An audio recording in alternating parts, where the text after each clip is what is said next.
Hello friends, मैं Sushma healthy संसार में आपका स्वागत करती हूँ। आज हम इंसुलिन रेसिस्टेंस को पूरी तरह से समझेंगे।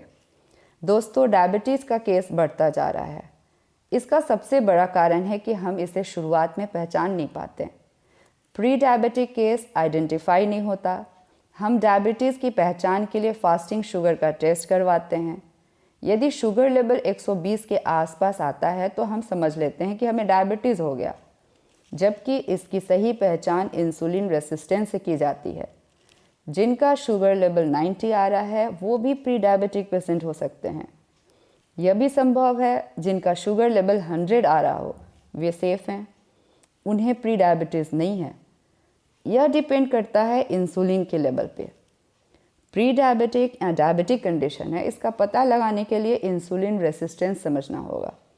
इससे आप खुद पता लगा लेंगे कि आप सेफ हैं, प्री डायबिटिक कंडीशन में हैं या डायबिटिक पेशेंट बन चुके हैं। आइए इंसुलिन रेसिस्टेंस को समझते हैं। इंसुलिन एक हार्मोन है जिसका निर्माण पैंक्रियाज में होता है। हमारी कोशिकाएं इंसुलिन के प्रेजेंस में ही ग्लूकोज को एब्जॉर्ब करती हैं। इंसुलिन रेसिस्टेंस एक ऐसी स्थिति है जिसमें कोशिकाएं इंसुलिन के प्रति सही तरीके से रिस्पॉन्स नहीं कर पाती, जिससे ब्लड में ग्लूकोज का लेवल बढ़ जाता है। बढ़ा हुआ ग्लूकोज पैंक्रियाज को ट्रिगर करता है अधिक इंसुलिन बनाने के लिए। इस तरह ब्लड में इंसुलिन का लेवल बढ़ जाता है। कुछ दिन सही चलता रहता है, फिर से कोशिकाएं रेसिस्टेंस बढ़ा देती हैं। फलस्वरूप पैंक्रियाज और ज़्यादा इंसुलिन बनाने लगता है। एक समय अंतराल के बाद दो कंडीशन आते हैं। या तो पैंक्रियाज उतना इंसुलिन नहीं बना पाता जितना शुगर लेवल मेंटेन करने के लिए ज़रूरी है, या इंसुलिन की मात्रा भरपूर है पर कोशिकाएं इंसुलिन के प्रति रेसिस्टेंस बढ़ाकर इंसुलिन की एंट्री बंद कर देती है। बिना इंसुलिन के ग्लूकोज भी एंटर नहीं कर सकता, जिससे ब्लड में इंसुलिन और ग्लूकोज दोनों का लेवल बढ़ जाता है। इसका डायग्नोसिस कैसे करते हैं? इसके लिए कई टेस्ट होते हैं। A1C test, fasting blood glucose test, random glucose test, C peptide test. हम लोग जिस टेस्ट का डिस्कशन करेंगे वो है HOMA-IR। इसमें फास्टिंग इंसुलिन लेवल और फास्टिंग ग्लूकोज लेवल का टेस्ट किया जाता है।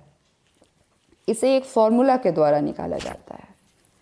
Insulin resistance equal to fasting glucose level into fasting insulin level divided by 405। यदि वैल्यू 0.5 से 1.49 के बीच है तो इंसुलिन रेसिस्टेंस नहीं है। यदि वैल्यू 1.5 से 2.5 के बीच है तो इंसुलिन रेसिस्टेंस मॉडरेट है और यह प्री डायबिटिक कंडीशन संभव है। यदि वैल्यू 2.5 से ज़्यादा है तो इंसुलिन रेसिस्टेंस सीवियर है और आप या तो डायबिटीज़ के पेशेंट बन चुके हैं या बनने वाले हैं।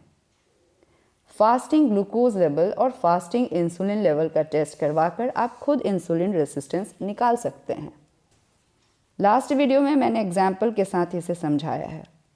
आप देख सकते हैं कि किस तरह ग्लूकोज लेवल 82 होने के बावजूद इंसुलिन रेसिस्टेंस सीवियर आया। इंसुलिन रेसिस्टेंस के कुछ लक्षण हमें दिखते हैं जिससे हम पता लगा सकते हैं कि हमारे अंदर इंसुलिन रेसिस्टेंस की कंडीशन आ चुकी है। यदि आपका वजन बढ़ रहा है तो यह इंसुलिन रेसिस्टेंस की ओर संकेत करता है। पुरुषों में उनके कमर की नाप 40 इंच या उससे अधिक हो जाए और महिलाओं में उनके कमर की नाप 35 इंच से अधिक हो जाए तो इंसुलिन रेसिस्टेंस की संभावना है। यदि आप अच्छे से खाना खा रहे हैं, उसके बावजूद आपको थकावट महसूस हो रही है तो यह भी इंसुलिन रेसिस्टेंस का लक्षण है। यदि आपके ब्लड प्रेशर की रीडिंग 85 और 130 से ऊपर आ रहा है तो यह भी इंसुलिन रेसिस्टेंस के प्रति संकेत दे रहा है। यदि फास्टिंग ट्राइग्लिसराइड का लेवल 150 से ऊपर आ रहा है तो यह भी इंसुलिन रेसिस्टेंस का लक्षण है। यदि आपका फास्टिंग ग्लूकोज लेवल 100 से ऊपर आ रहा है तो यह भी इंसुलिन रेसिस्टेंस का लक्षण है। यदि पुरुषों में SDL 40 से नीचे और महिलाओं में 50 से नीचे है तो यह इंसुलिन रेसिस्टेंस का लक्षण है। यदि पहले से ज़्यादा प्यास लग रही है और बार बार पेशाब आ रहा है तो इंसुलिन रेसिस्टेंस की जांच करवाएं। यदि गर्दन, कांख और कमर के चारों ओर काले रंग के पैच है तो यह इंसुलिन रेसिस्टेंस के कारण है। बाल झड़ना और मुहासे होना, यदि सामान्य से ज़्यादा बाल झड़ रहे हैं और मुहासों की समस्या हो रही है तो यह भी इंसुलिन रेसिस्टेंस का एक लक्षण है। आइए कारण देखते हैं कि इंसुलिन रेसिस्टेंस का कारण क्या है। अधिक कैलोरीज लेने के कारण शरीर में बॉडी फैट ज़्यादा हो जाता है, जिसके कारण ब्लड में फ्री फैटी एसिड की मात्रा बढ़ जाती है। ब्लड में फ्री फैटी एसिड की अधिकता के कारण कोशिकाएं इंसुलिन के प्रति सही तरीके से रिस्पॉन्स नहीं कर पाती। ऐसा ओवर ईटिंग और आवश्यकता से अधिक खाना खाने के कारण होता है। पेट के आसपास के अंगों में ज़्यादा चर्बी जम गई है, जिससे भी ब्लड में फ्री फैटी एसिड और इन्फ्लामेटरी हार्मोन रिलीज होने लगता है। यह भी इंसुलिन रेसिस्टेंस का कारण बनता है। यदि फैटी लीवर है या पीसीओएस की समस्या है तो इंसुलिन रेसिस्टेंस का खतरा बन जाता है। यदि आपके परिवार में किसी को डायबिटीज़ है तो इंसुलिन रेसिस्टेंस की समस्या आपको हो सकती है। आपकी फिजिकल एक्टिविटी कम है और जितना आप कैलोरीज ले रहे हैं उतना आप यूज़ नहीं कर रहे हैं तो इंसुलिन रेसिस्टेंस की समस्या उत्पन्न होती है। यदि शरीर में किसी भी प्रकार का इन्फ्लेमेशन है और ऑक्सीडेटिव स्ट्रेस बढ़ा हुआ है, अर्थात फ्री रेडिकल्स की संख्या ज़्यादा हो गई है, तो इंसुलिन रेसिस्टेंस की संभावना पूरी है। उम्र बढ़ने के साथ भी इंसुलिन रेसिस्टेंस का बढ़ना सामान्य है। यदि ज़्यादा चीनी का सेवन करते हैं तो इंसुलिन रेसिस्टेंस बढ़ता है। यही शुगर यदि आप फ्रूट से लेते हैं तो इंसुलिन रेसिस्टेंस रिवर्स होता है।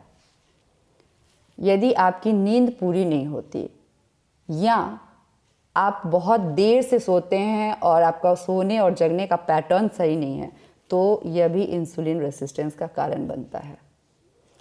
अल्कोहल, स्टेरॉइड्स और कुछ दवाइयाँ जैसे HIV की दवाई, एंजाइटी डिप्रेशन की दवाई, अभी हमने देखा कोरोना की मेडिकेशन, इन सभी के कारण भी इंसुलिन रेसिस्टेंस बढ़ता है। आंत में कुछ ऐसी बैक्टीरिया होती हैं जिनकी संख्या या तो बढ़ जाए या घट जाए तो इंसुलिन रेसिस्टेंस का कारण बन जाती हैं। इंसुलिन रेसिस्टेंस को रिवर्स कैसे कर सकते हैं? इंसुलिन रेसिस्टेंस को रिवर्स करने के लिए हमें अपने लाइफ स्टाइल में थोड़ी बदलाव करना पड़ेगा।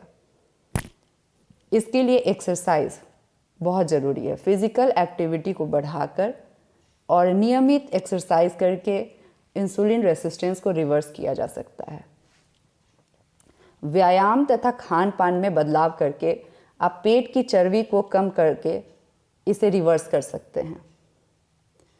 अपने आहार में कार्ब्स कम करें, चीनी का सेवन बिल्कुल कम कर दें।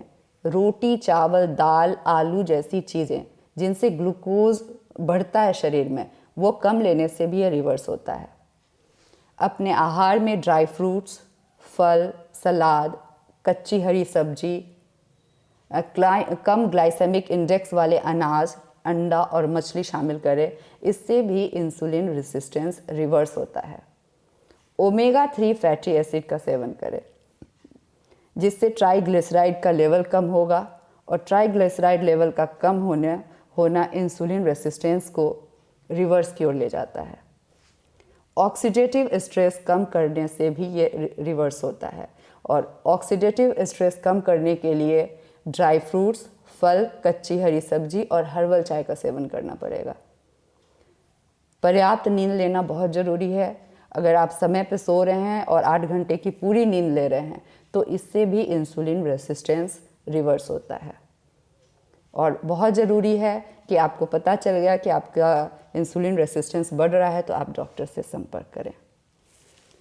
आप इंसुलिन रेसिस्टेंस के विषय में डिटेल में पढ़ना चाहते हैं तो आप मेरे वेबसाइट healthysansar.in पर जाकर पढ़ सकते हैं।